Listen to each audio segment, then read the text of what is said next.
Hey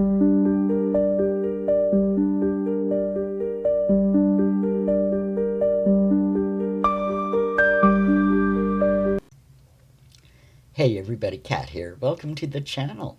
It is Sunday morning and got an interesting one for you today. Perhaps unpopular opinion. I'm going to be talking about Camilla. That's right, Camilla Parker Bowles.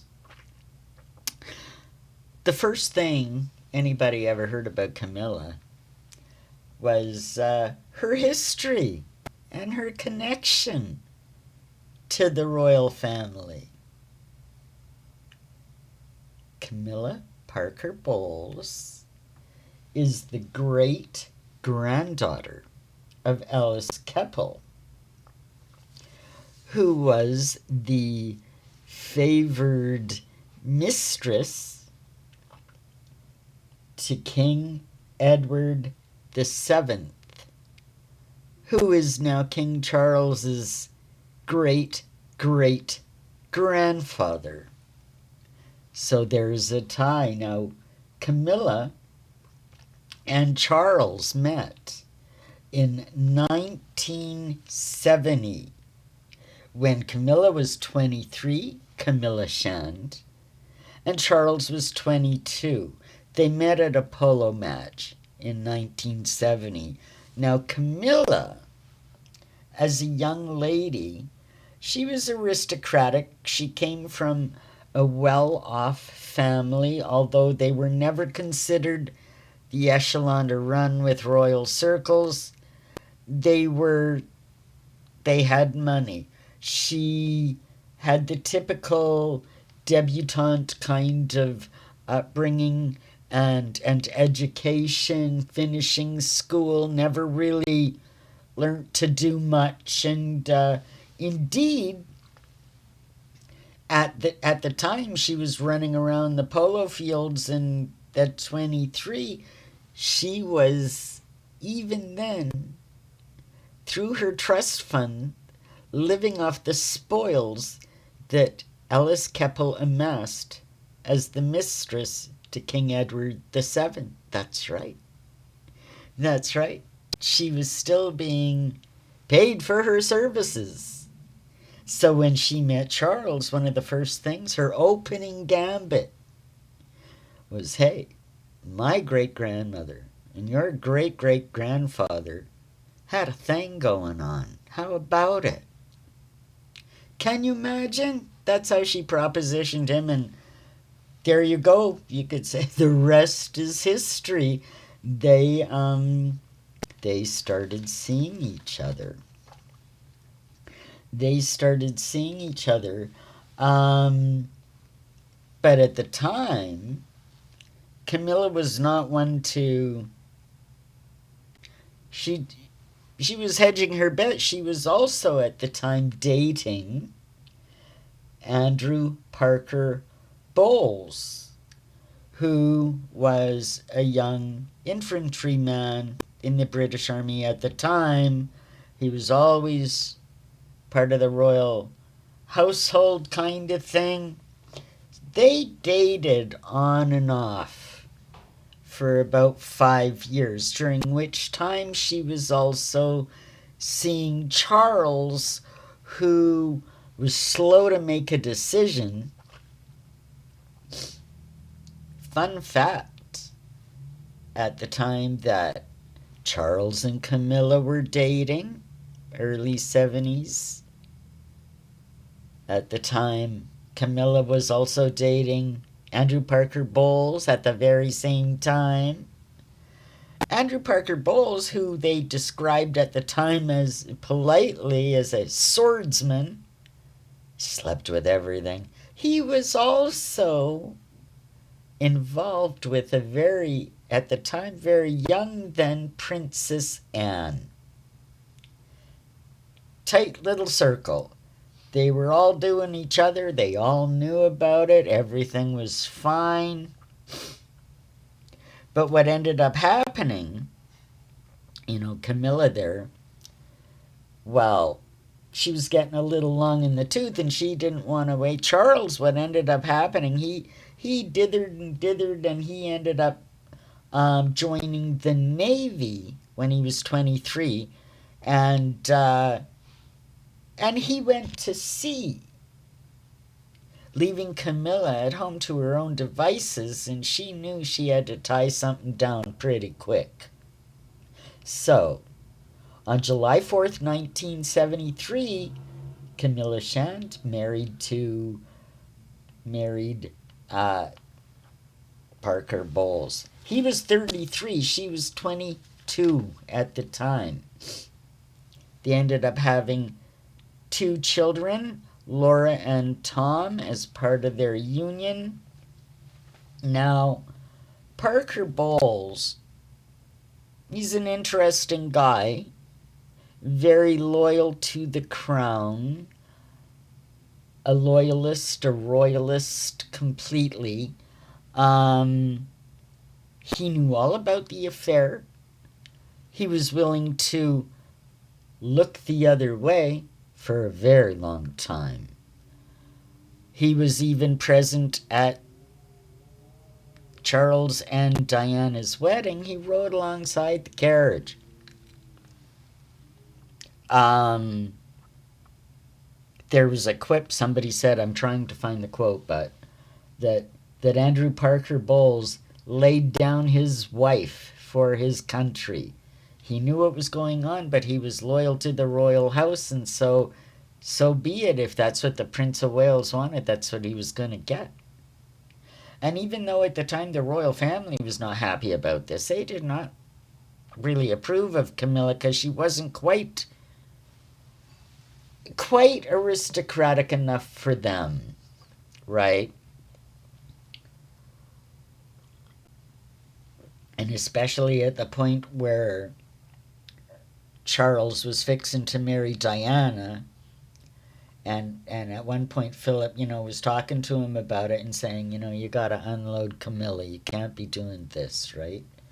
And Charles's retort was, do you think I'm gonna be the only Prince of Wales that didn't have a mistress? Can you imagine? He can, even in light of marrying Diana, and there was no love there. They say, oh, they were really in love at the beginning. There was no love there. There was no love there. He considered it his right. If he wanted something, he should be allowed it, and who the hell are you to say no? So his whole attitude from Camilla from the very beginning was what we heard many, many years later when he said to the king, or to the Queen Elizabeth, that Camilla was non-negotiable. Now, as far as marrying Diana, as a royal, Charles grew up with ritual, with, sacred rites, and everything was a performance. He knew he had to stand there, he had to say some things, he wore this outfit, and this was the procedure, this is what was going to happen. It was just another royal engagement to Charles, really. He had no idea. He had no idea about what a marriage really was. But then again, neither did Diana, to be honest with you. Neither one of them knew what they were getting into or how they were expected to behave. So, that was problematic from the start. But even at the very beginning, the courtship of Diana, which lasted, I think, a matter of 6 months or something, but in that time they only saw each other 13 times, and most of those times weren't private occasions. Most of those times they were engaging with other people as well, so they didn't even know each other. Charles, he wasn't interested really beyond something that he was compelled to have to do to fulfill his duties. That's what he saw it as. Diana went along with everything because she was in love with love, and she was young, emotional thinker, very naive, very naive. And, as sincerely she said she, was in love with Charles, she probably thought she was. But, you know, there you go. But even from the beginning, during that courtship, Camilla was always in the background. There's pictures of her accompanying Diana to the polo. They met and would have lunch.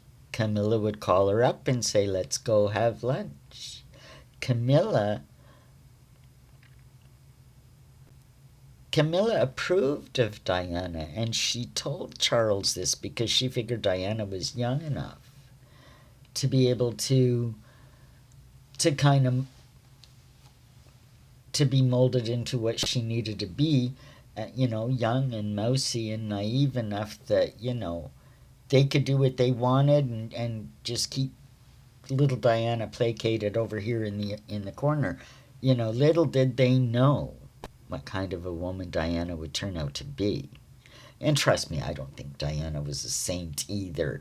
But this one, we're just kind of sticking to Camilla. And even though we're going off on a million directions, we're going to try to. Yeah, Camilla from the very beginning, she was manipulating the situation. Did you know when Charles bought Highgrove, which was to be the family country home for him and Diana and future children, Highgrove was on the advice of Camilla because it was something like 10 miles away from the home she shared at that time with Andrew Parker Bowles. They were close by. Can you imagine? She was plotting even before they were married to continue the situation, not to step aside, not to say, future king, she's a young girl, she's, gonna marry him. No respectability there, no concern for Diana there, no respect for the monarchy as it stood, or she wouldn't have behaved that way. And she wouldn't have, it's just cruelty the way she treated Diana over the years, just cruelty. She was always in the background. She was always in the background, and she was very vocal about things among Charles's set. It didn't take very long that she became the hostess at Highgrove, and Diana, after, just knew, even with young children, that she wasn't even welcome there anymore.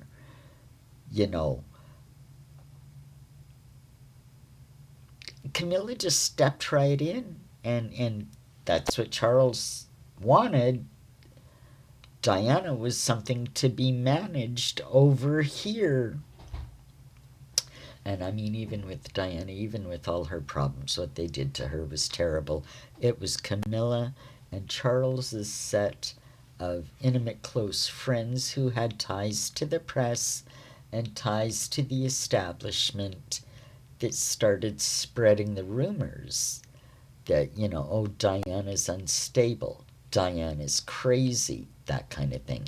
We come to find out now that, yeah, she did have an eating disorder. And yeah, she was acting pretty erratic at some times. We also know they were sending her to shrinks. Her own admission, they were giving her pills. We don't know exactly what they were trying to do. And she had every right to be a little manic and a little paranoid, because come to find out, everything she was worried about, we find out it was actually happening at the end. Right down to the friggin' note that she wrote her lawyer about what she believed to be her ex-husband's intentions.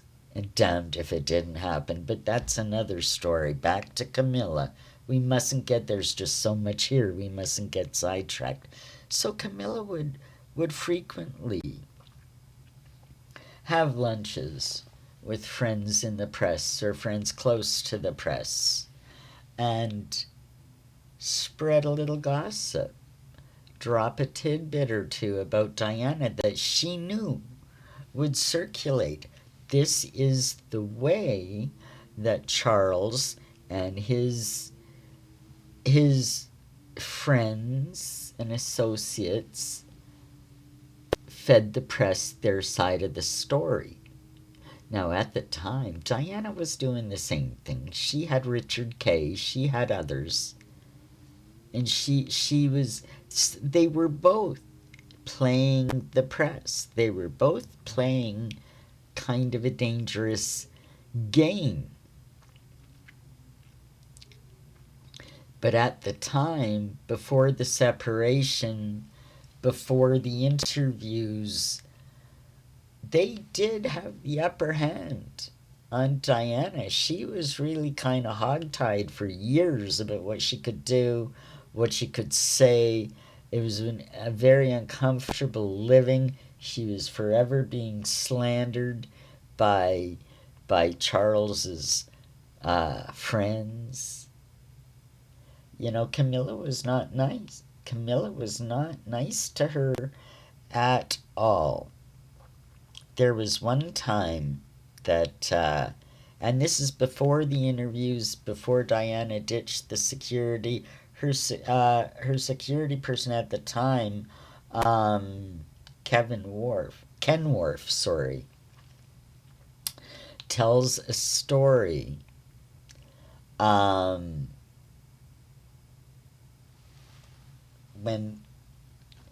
When Charles and Diana, because I mean that's the way it's done, were invited to a party that Camilla's sister Annabelle was hosting.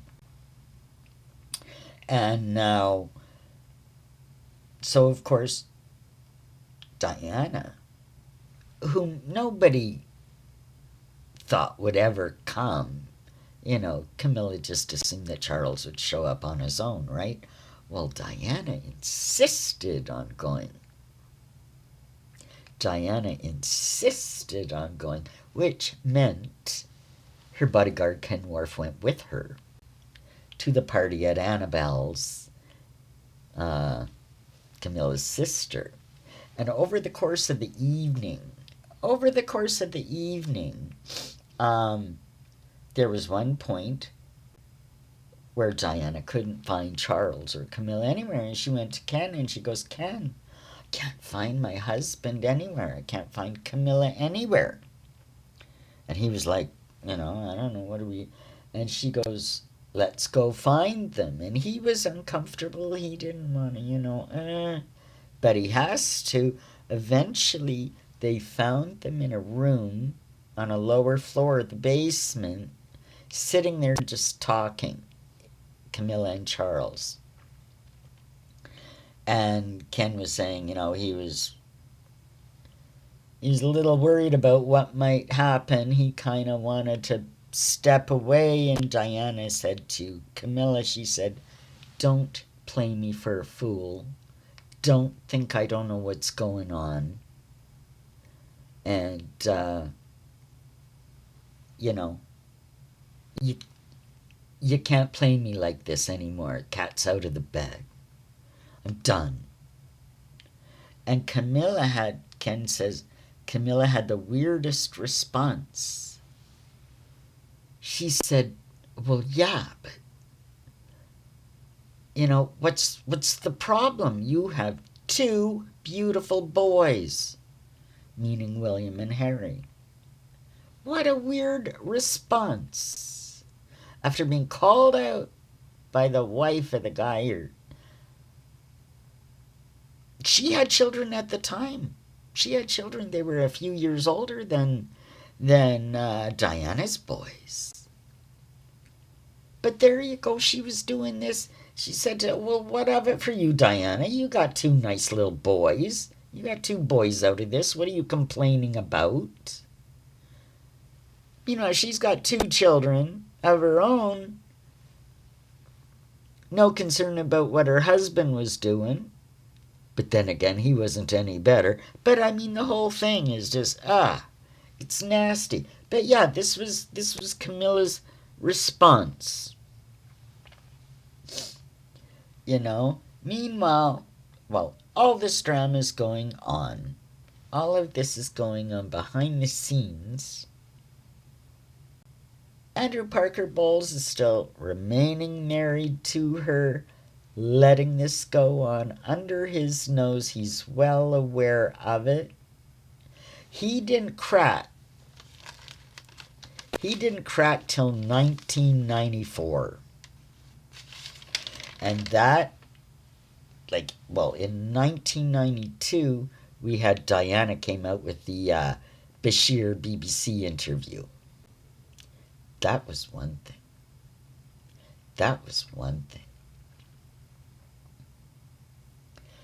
When Charles's book, Prince of Wales by Jonathan Dimbleby, was published in 1974,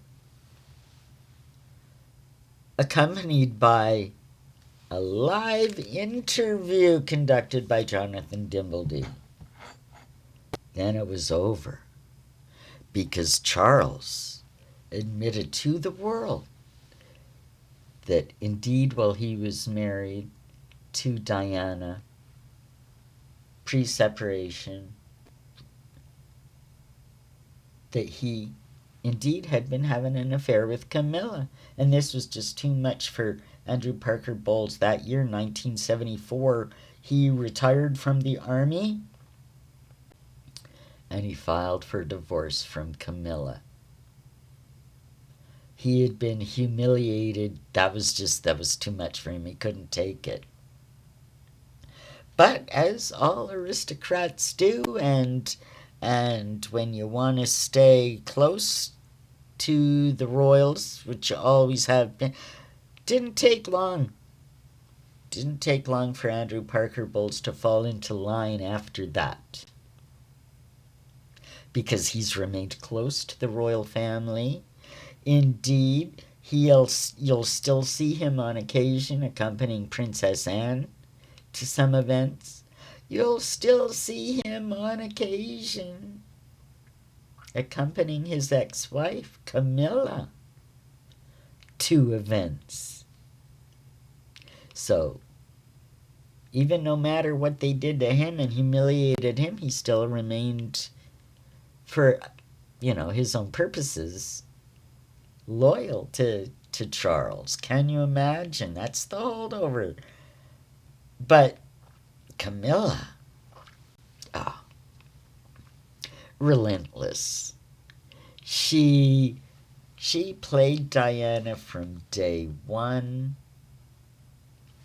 At the time of Diana's death,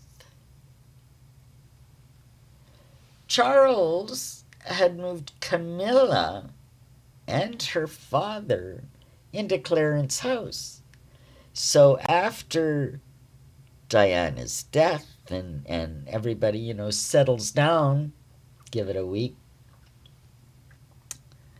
the boys are moved in with his mistress and her father. They've just lost their mother. Nobody gave it. Camilla didn't care about those children. She would have, because her children by that time, they were 19 and 23 by that time, Laura and Tom. So they were already out of the house. These were young boys. And Camilla's just like, yeah, your mom, I'm here. Can you imagine? This is the callousness. Had she any compassion at all, she'd have never let that happen. But I mean, it was all about her. It's always been about her. Everybody says, oh, well, Camilla, she didn't really want to be queen. She just wanted to, keep Charles happy, and she'll just do whatever. The events that we have seen from year to year to year proves that she She did things not short of manipulation. You betcha she did. You know, the Queen never liked her. Even though at the end you had these proclamations by the Queen. But I'll tell ya, it is widely known that Charles, from before he married Camilla, it started when they were planning the wedding, which the Queen would not attend, but she did attend the subsequent blessing. But just for protocol, and she wouldn't even go to that because she disapproved. She wouldn't have Camilla in her presence the whole time they were dating and all of this. Charles basically bullied her and said, she's non-negotiable. This is the way it's going to be. You're going to treat her this way, or I'll refuse to do this, that, and the other. He bullied his mother. And he said, you know, after you're gone, I can do whatever I want. So it doesn't matter what you think or say. Can you imagine? That is why she came out with a proclamation, saying that it is her wish that in the fullness of time that Camilla will be known as the Queen Consort. Queen. She didn't do that by choice. She did that to save face and to not make Charles look like an ass after she's gone. Can you imagine? So even then she was, you know, protecting him even when he was bullying her. So yeah, she never approved of Camilla. The boys never approved of Camilla, but I mean their opinions were never taken into consideration at all. After she divorced Andrew Parker Bowles, Charles bought her a new home even closer to Highgrove, and he helped through his foundations and his rich donors. They raised the money for the mortgage for it. You know, basically it never really came out of Charles's pocket, even though he bought the house for her and pays for the security. They have ways of means of shifting money around, and we've talked about this before. Let the foundation, let the taxpayers pay for it. That's basically what happened there. But yeah, he moved her in real close and paid for her security subsequently after that. From then until they got married. And I believe she still to this day does maintain that home as a little getaway, whatever. And Charles is, of course, still paying for everything. So yeah, she threw aside her own husband and her own children. She manipulated to the point of despair. She manipulated Diana. She never gave one thought to the boys when they were little, nor after Diana died. And now just because Charles has made her queen, oh, but she's got a book club and the MS and women's violence and she does all these good things. Well, if you had all the money in the world and several houses and you could do what you want, yeah, start a book club. Go to engagements and promote your interests, but it doesn't make her a good person. She's very nice to all these people out in the public, but look at the way she's treated her own family and those close to her.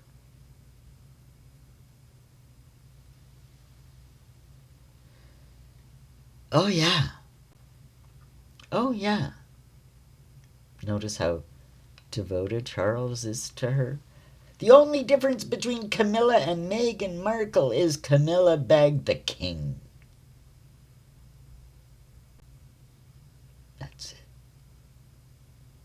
neither one of them have any respect for their loved ones, for the people around them. Can you imagine?